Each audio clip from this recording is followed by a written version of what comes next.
Hello, everyone. My name is Paul Heller. I'm with Cocreation, and I'm very glad you could join us. I'm very happy to talk to you today and participate in this virtual session with you. I'd like to begin by, Sophion is a software consulting company specializing in product innovation, and I'd like to start with talking about how important it is for all of us to keep innovating. I'd like to go back and talk about an example. IBM in the 30s, in the Depression, is a great example of a company that continued investment, maybe at peril, because they kept the manufacturing plants open and kept manufacturing tabulating machines, and had so many in the warehouse that it was straining their business. And then along came the 1935 Social Security Act in America, and they were the only bidder who could provide the quantity of machinery in the time that was required, and they just won that contract so easily, and that set up 50 years of growth for them. What you see on the slide now is a study done by Bain, and 4 areas of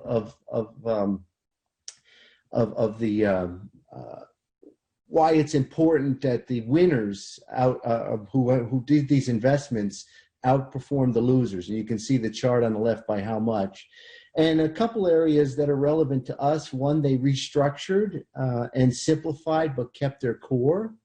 And the second one is they went on the offense, and they while others were only talking about survival, these winners invested in growth in some way that they were able to. And you can see after the recession, the long-term capital growth rate, 14% improvement versus what Bain called the losers, which was the ones who couldn't afford to do that, just were at a different growth rate entirely. So the message is keep going, and the question is, how do you keep going?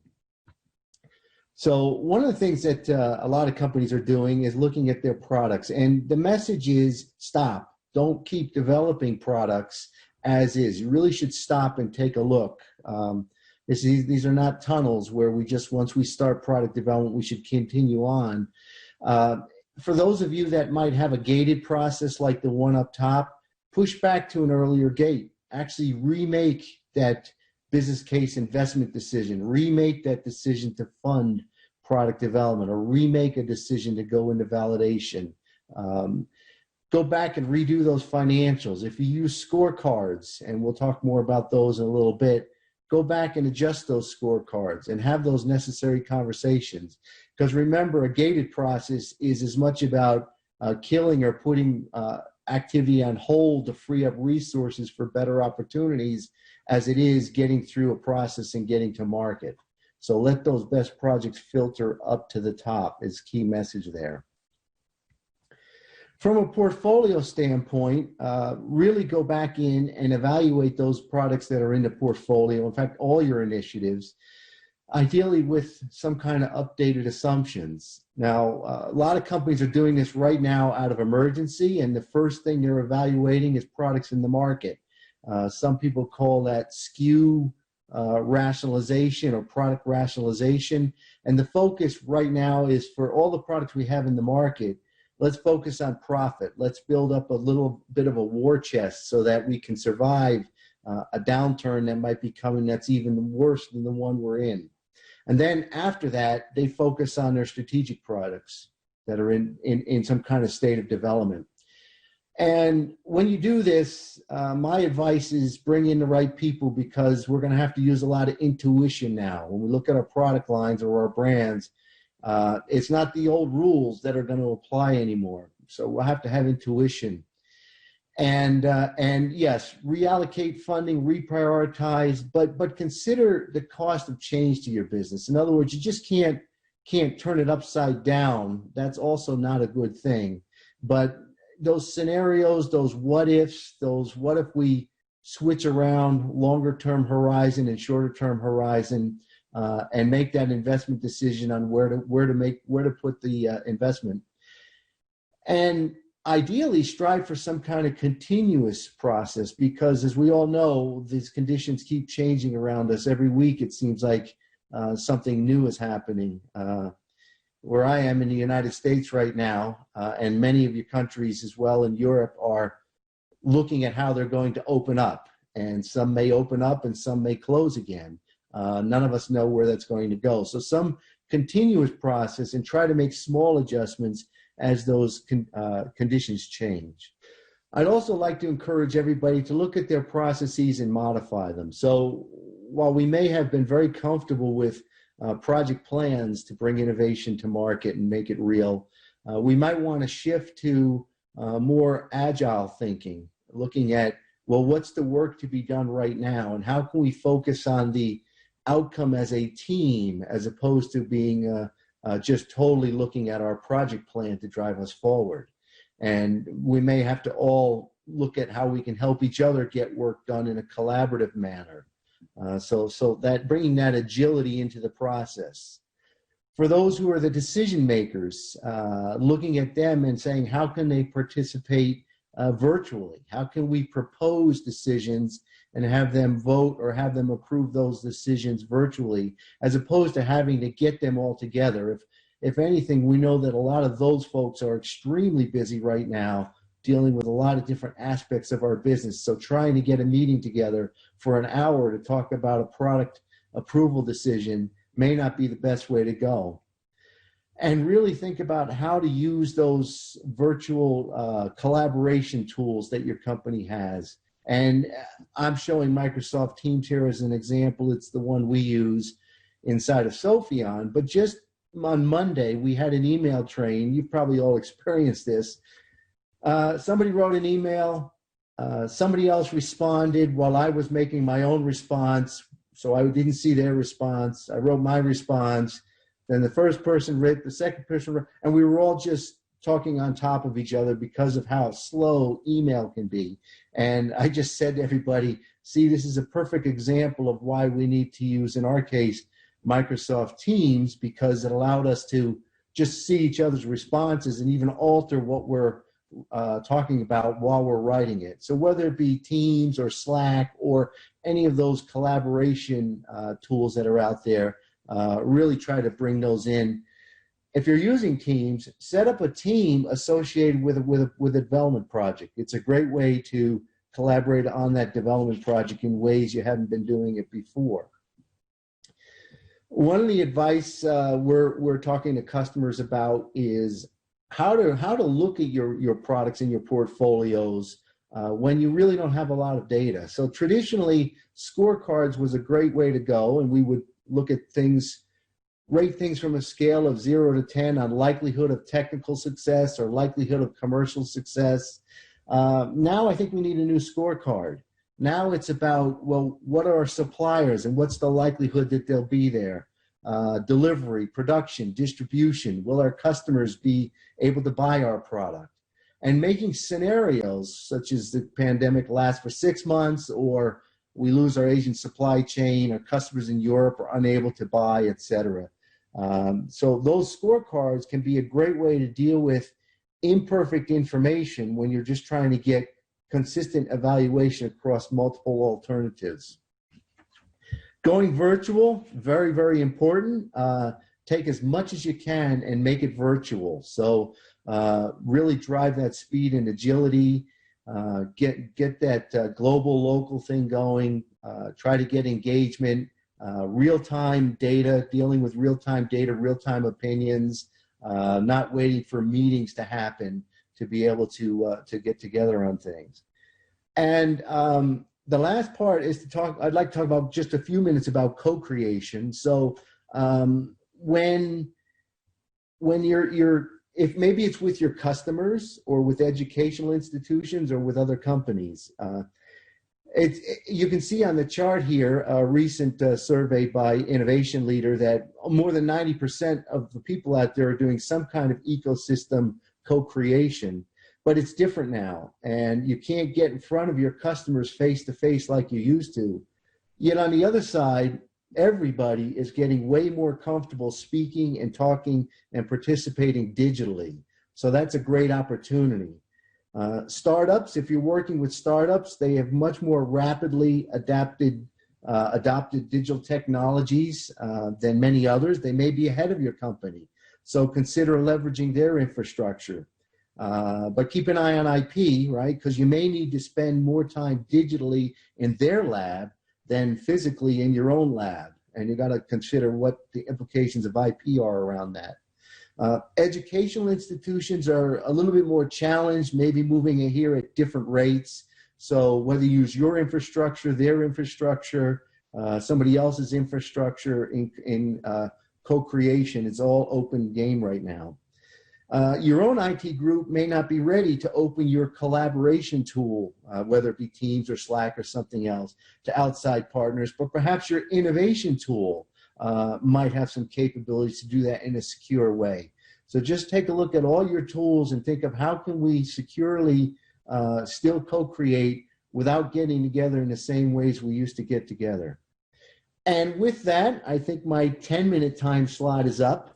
So I appreciate you listening to me, and now I'd like to listen to you.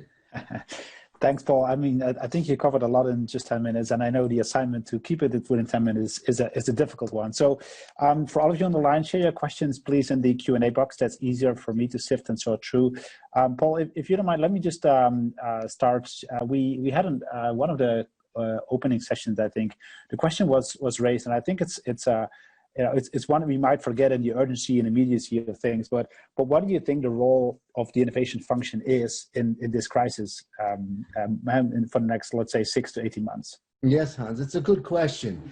I think the role of the innovation function is to provide that leadership, especially to the executive team, to the C-suite on what to do. You know, historically, a lot of times it was a C-suite decision. We're going to go into this market, or we're going to go after this particular type of product. I think now more than ever, the innovation function can give a good perspective, especially if you take some of those concepts I was talking about and bring those back to the C-suite and say, hey, this is the way we're seeing it. This is what we're dealing with. This is what we think we can do. And that, I tell you, those executives are looking for input. And so have you seen companies, quote unquote, successfully? It's probably too early to tell, right? But have you seen, let's say, trends in how they are reorganizing, restructuring their innovation governance, innovation programs in a way that responds to the core business needs? Have you seen examples of that? Yeah, we have. It is early to tell because everybody's still working on it. But we've talked to a few large customers. You know, there's an appliance manufacturer in Turkey, and they are looking and saying, well, you know, if the product breaks, somebody can't repair it. So how can we make our customers be more self-sufficient in repairing their own devices? You know, it's everything from those type of examples, thinking of new ways to innovate and provide innovative solutions that they've never considered before. Right. We've seen other companies really embrace the work from home in a strong way. You know, they've been trying for a number of months, or maybe the last 12 months, to try to become more virtual, and they were unable to burst through that wall. And now, guess what? They're on the other side of the wall, just magically there. So for them, they knew what they wanted to do, and this is a great opportunity to try out those new techniques. Okay. And in regards to, so I often say, like, you know, the innovation function, it's almost like building a muscle, right? So it feels like this is a good time to kind of apply that muscle. But at the same time, there is often a lot more pressure and a lot less resources. So how would we then deal with that kind of dilemma, right? There's more kind of need for what we actually can do, but there's probably less support and resources for how we can do it. Yeah, absolutely. You know, this is a problem that innovation functions have been dealing with for a long time right now. They all have, for years, have said, we've got way more work on our plate than we have sufficient people in our development laboratories or our engineering laboratories to do. And how do we convince our executives that we can't do it all, right? And understanding that waterline, that balance, just got a whole lot harder, right? So I think it is about stepping back and evaluating the resource constraints. You can actually use this current crisis as, again, as I said earlier, a way to make a point to say, look, we've got 100 engineers, And this is what we can do. This is all we can do with these 100. And really, now is the time to focus, not dilute. So let's try to cut back our innovation to the core. Let us work on these core initiatives, because we're telling you these are the ones we can be successful with. And we're going to have to take these other ones and slow them down or put them on hold. I think try to use this situation right now as a reason to have that conversation. Something is different. Our business has changed. Now I have something concrete. I want to talk to you as an executive team to say, look, this is what we have to do. We can't do it all. And I think it brings a little urgency to the message. Right. There's a question coming in the chat. Manu's asking, hey, we cannot talk to customers as we used to. How would you suggest we deal with that?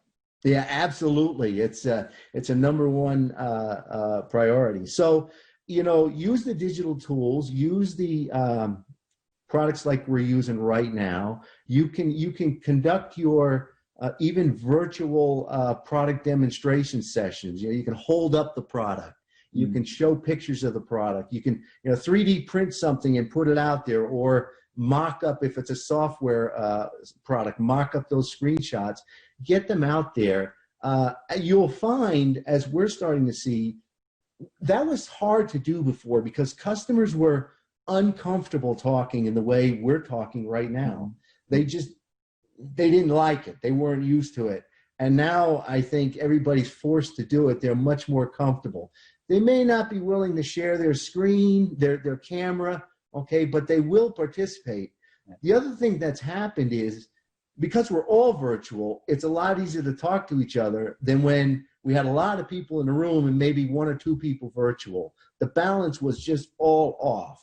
Now everybody's on an equal footing. So I think conduct a webinar for a product idea or a product concept or a launch concept with your customers and bring them in this way. There's another question from Frank. I'm going to read it out loud. So he's saying, how do we prioritize if we have different data and opinions from the core? So I guess, there's a quote-unquote conflict between the innovation and the core about prioritization. Yeah, it's good. It's good. One of the things I really like to do is to think about scorecards, because they will tend to neutralize things a little bit. So for example, let's say you rated the delivery, or let's say the supply chain aspect of your company, and you said, if we rate it as a 0, it means there's going to be no supply chain. If we rate it as a 10, there's going to be, business as normal. And, maybe a 4 means our supply chain is severely compromised, but we can keep going. A 7 means, we're going to have to change business process, but we can see through this. So you get some commonality among that rating, among that score. So we agree what a 0, a 4, a 7, a 10 means on that dimension, right? And then if we all can score an opportunity that way, and we look at this in multiple dimensions, then we get it sort of brings some commonality to it. It takes out the subjectivity, and that's one good way to try to get some fair evaluation among the different opportunities you're looking at. And then are you evaluating on like a very quote unquote simple, this or that axis, or would you suggest like stacking, if you will, different, evaluation criteria on top of each other? Yeah, I think you have to look at some examples. You have to look at the manufacturability, the logistics. Are the customers going to be there? Can you transport the product? Will you get your raw materials? Will you get the one we were talking about before? Will you even get the resources you're going to need to build this product, to engineer this product? And what's the risk around it? But I wouldn't go too crazy multidimensional. I keep it about 5 to 7 criteria, 0 to 10 each, and then maybe just average them out for a first cut. That makes sense. Another question came in. We find it harder to engage people in innovation. What is your tip? ? I'm sorry, I didn't. Once more. So the question is, we find it harder to engage people in innovation. What is your tip? And I think this is more about, employee innovation programs and that type of things. Right. one of the things I've seen companies do very successful is start to treat innovation a little bit like a game, where you bring people in. You know, it's the old Shark Tank model. Hanes Celestial was very successful at this. They made it a competition. They made it fun. They gave out rewards. They gave out people time to do it. You know, one of the problems is people, maybe they're really busy, right? They got so many things on their plate. So how do they carve out time? But if you get a personal stake in what you're doing, it can be kind of fun. And so they make these little, very simple little places where an innovation team can come together with an idea, with a concept, present it to an executive team, and really take ownership of it. And once you get that ownership, people tend to be more invested in it and able to find more time. So that's one example I've seen that's been working pretty well. Thanks for sharing. And I would like to ask the folks on the line, if you have a question, type it in, because we are getting to the end of the session. And Paul, I actually have a question for you. So I assume over the last couple of weeks, or maybe already months now, it's you know, it's starting to become like a longer period already. So I imagine many of your clients just call you and said, you know what, you know, this is happening. What should we do? So I'm very curious. And of course, you don't need to share sensitive data, but what has been your response to those clients of yours calling you, quote unquote, in panic? You know, what should we do? What has been your kind of best piece of advice for them? Well, the best piece of advice is what we've been sharing with, I've shared with you a little bit. We have more detail on it, but we have what we've been calling a disruption response toolkit. And it's just all those kind of factors we've been talking about. What are the factors to consider? What is the process you can look at? And our customers are taking us up on that. Yeah, they are right now seeking any help they can. So they're very receptive to what we're talking about as ways to look at it. I can't say that a lot of them have institutionalized it yet. It's too early, but they are all in different stages of trying to get, the scorecards was almost, I wouldn't say it was dying, but it was something that was getting less and less used. And now all of a sudden everybody's saying, oh yeah, it does give us a good framework to compare things, to understand, to evaluate. So they're getting more momentum now, which has been pretty good. Is there a way for us to, is that like a link to sign up and get this toolbox somewhere, or should I contact you? Yeah, give me I think in the contact information, there's some follow-up. Give us a call and we'd be glad to talk to you about it. Perfect. I don't see any new questions coming in. So Paul, is there anything you want to add before we close the session? No, I just think that agility, speed, flexibility, take advantage of those tools that you can, be creative, try to break down, just because you have old processes, try to institute new processes, and as best as you can. If you're the leader of an innovation team, you know, try some of the more agile techniques with the Kanban boards and things like that. Try to focus on outcome as opposed to process to get there right now. That will sort of identify things that maybe you don't need to do or aren't so important anymore. And I really appreciate everybody's time, Hans. Thank you for organizing this. Great event. Real pleased to be a part of it. Yeah, and it feels like we're almost sitting next to each other, despite you being in Colorado, yeah. Right? You told me. Here we are. We have the same sun shining in, I see. Yeah. Thanks, you get to see my home environment. We're all seeing each other's personal environments in different ways, but we just have to be open about it. That's true. That's true. That's not a good aspect, actually. And I also told my 4-year-old daughter, in the beginning, she was like, you know, kind of not really wanting to come when I was speaking, but I told her to every time she come, and every meeting not every meeting, but, you know, every day she at least comes once a day, just like sneaking in, like, hey, who's daddy talking to? So, you know, that's all part people. of it. We're absolutely. people. Absolutely. Yeah. Thanks for sharing your wisdom with us, Paul. You bet. I very much enjoyed it. Everybody have a good evening. My pleasure.